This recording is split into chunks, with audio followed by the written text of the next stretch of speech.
मुझे नहीं पता कि आप ये वीडियो कहाँ से देख रहे हैं, कहाँ रहते हैं, किस जगह पर इस वक्त हैं, लेकिन मुझे इस वक्त में आपकी मदद की ज़रूरत है। नमस्कार, मेरा नाम पंकज जीना है और मैं कहानियाँ सुनाया करता हूँ एक नेशनल रेडियो पे। अब तक बहुत सी वीडियोस बना चुका हूँ। आपने सोशल मीडिया के तहत मुझे बहुत मोहब्बत भी दी है, बेपनाह इश्क दिया है और हर रोज़ इस मोहब्बत में इजाफा ही देखा है मैंने। लेकिन आदमी के पास जब सारे रास्ते बंद हो जाते हैं ना, तो वो उस रास्ते को चुनता है जो उसका सबसे बड़ा हथियार होता है। आपने आज तक सोशल मीडिया के ज़रिए बहुत से लोगों की वीडियोस को वायरल किया है। आज मैं आपसे दरख्वास्त करता हूँ कि आप इस वीडियो को शेयर कीजिए। मुझे नहीं पता कि आपके साथ कितने जुड़े हुए लोग हैं, लेकिन कहते हैं कि बूंद बूंद से घड़ा भरता है और शायद आपके शेयर करने से ये मुद्दा दुनिया तक पहुँच सके। तो बात आज से ठीक 1 साल पहले की है, जब अक्टूबर का महीना चल रहा था। हमारे उत्तराखंड में बहुत ज़्यादा बारिश हुई थी। उत्तराखंड का एक नैनीताल ज़िला है, वहीं मेरा एक गांव है चोपड़ा। तो हमारा चोपड़ा गांव जो है, वो जिस जगह पर बसा है उसके ठीक ऊपर बरसों से कुछ पत्थर थे जो बहुत बड़े थे, जिसने कभी कोई नुकसान नहीं पहुंचाया था। लेकिन अचानक बारिशों में वो पत्थर नीचे की तरफ गिरने लगे। उस वक्त पे बड़ा हो हल्ला हुआ कि इस पर काम करना है, इन पत्थरों को तुड़वाना है ताकि गांव वाले सुरक्षित रह सकें। कुछ वक्त तक वो हो हल्ला हुआ और उसके बाद वो हमेशा के लिए शांत हो गया। अब मौसम साफ हुआ तो किसी को परवाह भी नहीं हुई।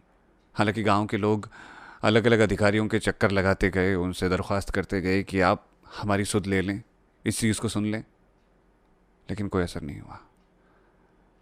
अभी 3 या 4 दिन पहले जब दोबारा से बरसात हुई, बारिशों ने उन पहाड़ियों को दोबारा से खिसका दिया। वो पत्थर वापस से नीचे की तरफ आने लगे और अब हालात ये हैं कि कभी भी वो पत्थर गांव की तरफ आ सकते हैं और पूरा गांव उससे तहस नहस हो जाएगा। वो गांव जहां बचपन देखा है, वो गांव जहां अब भी मेरे माँ बापा रहते हैं, वो गांव जहां मेरी पूरी यादें जुड़ी हैं, मेरी ज़िंदगी जुड़ी हुई है और मेरी जड़ें हैं, जहां मेरे इष्ट देवता हैं, वो सब कुछ ख़त्म हो जाएगा एक ही रात में। फाइलों में और दावों में बहुत बार कहा गया है कि हम ये कर देंगे, हम वो कर देंगे, लेकिन अभी तक कोई फ़र्क नहीं पड़ा है। जिन जनप्रतिनिधियों ने हमेशा ये कहा कि अरे चिंता मत कीजिए, ये हमारी जिम्मेदारी है, अब वो कह रहे हैं कि हमें ज्ञापन सौंपिए। जगह जगह जाकर के हमने ज्ञापन सौंप दिए हैं, हर किसी से गुहार लगा रहे हैं। जो दावे कर दे रहा है, जो वादे कर दे रहा है, हम यकीन मान जा रहे हैं और इंतज़ार करते जा रहे हैं। इंतज़ार करते करते आज 5 दिन से ज़्यादा का वक्त हो गया है, लेकिन कहीं कोई असर नहीं पड़ा है। ऑर्डर आ रहे हैं तो 3 दिन बाद, 4 दिन बाद, 5 दिन बाद के, लेकिन उसके बाद भी कोई असर नहीं पड़ रहा है। अब आप हिसाब लगा लीजिए कि अक्टूबर से कहीं पर कोई परेशानी चल रही है और ये महीना जुलाई का आ चुका है और अभी तक कोई असर नहीं हुआ है। अभी कल एक अधिकारी से मैंने बात की थी जो कि आपदा से रिलेटेड चीज़ों को देखते हैं, तो उनका कहना था हाँ हाँ, ये वक्त लगता है इसमें, बस 1 आध हफ्ता मान करके चलिए, हो जाएगा। हम कुछ नहीं मांग रहे हैं आपसे, हम सिर्फ ये मांग रहे हैं, आपसे हाथ जोड़ करके कह रहे हैं कि एक भू सर्वेक्षण करवा दीजिए वहाँ पर भूवैज्ञानिकों के द्वारा और उसका सल्यूशन निकाल दीजिए, उसका एक छोटा सा सुझाव दे दीजिए हमको कि हमें क्या करना चाहिए। उन पत्थरों को तोड़ा जा सकता है, तकनीकें बहुत आगे हैं आजकल, और हम अब भी वहीं चल रहे हैं। और ये बहुत सालों से हो रहा है। जब हम अपनी चीज़ों को आगे बढ़ाने की सोचते हैं, जब हम पराए शहर में घर से दूर होकर के इन चीज़ों के बारे में बात कर रहे होते हैं, तो उस वक्त हमारे मन में डर रह रहा होता है कि पता नहीं इस बात का असर क्या पड़ेगा। घर वालों को कोई परेशानी ना हो, घर वालों को कोई दिक्कत ना हो, हर वक्त मन डरा रहता है। माँ बाप पता नहीं कितनी रातों से सोए नहीं हैं, इस बात का डर है कि कब वो न जाने पत्थर आ जाए। और अधिकारी जो आते हैं वो कहते हैं अरे हाँ, आप शिफ्ट हो जाइएगा, स्कूल में शिफ्ट हो जाइएगा।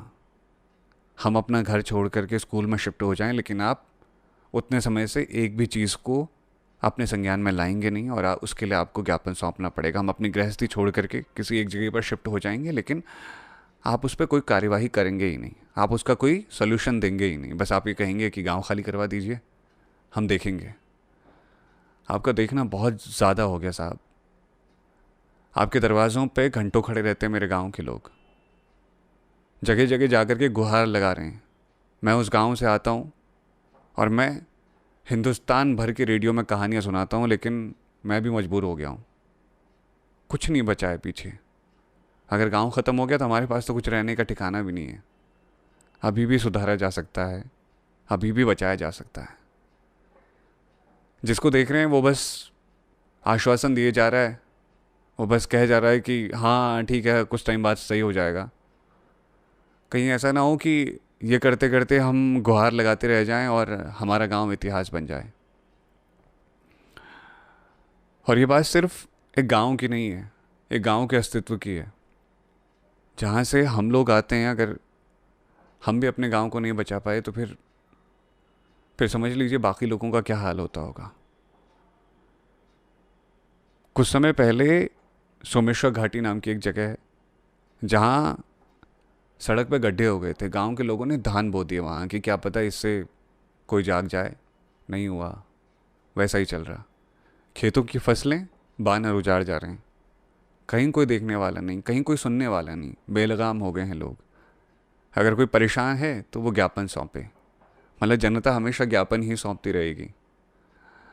आपसे गुजारिश है कि इस बार सोशल मीडिया की ताकत का इस्तेमाल करते हुए हमारे गांव को बचा लीजिए। यह हाथ जोड़ के प्रार्थना है कि हमारे गांव को बचा लीजिए, जल्दी करवा दीजिए कार्यवाही। पता नहीं आज की रात, कल की रात या उसके बाद की रात में कब न जाने क्या हो जाए। प्रकृति के आगे कौन टिक पाया है आज तक, लेकिन थोड़ी तो सुधार किए जा सकते हैं ना, थोड़ा तो तेज़ी लाई जा सकती है ना। इतना कर दीजिए, ये प्रार्थना है आपसे। बस हमारे ऊपर इतना एहसान कर दीजिए, बहुत बड़ी कृपा होगी आपकी। शुक्रिया।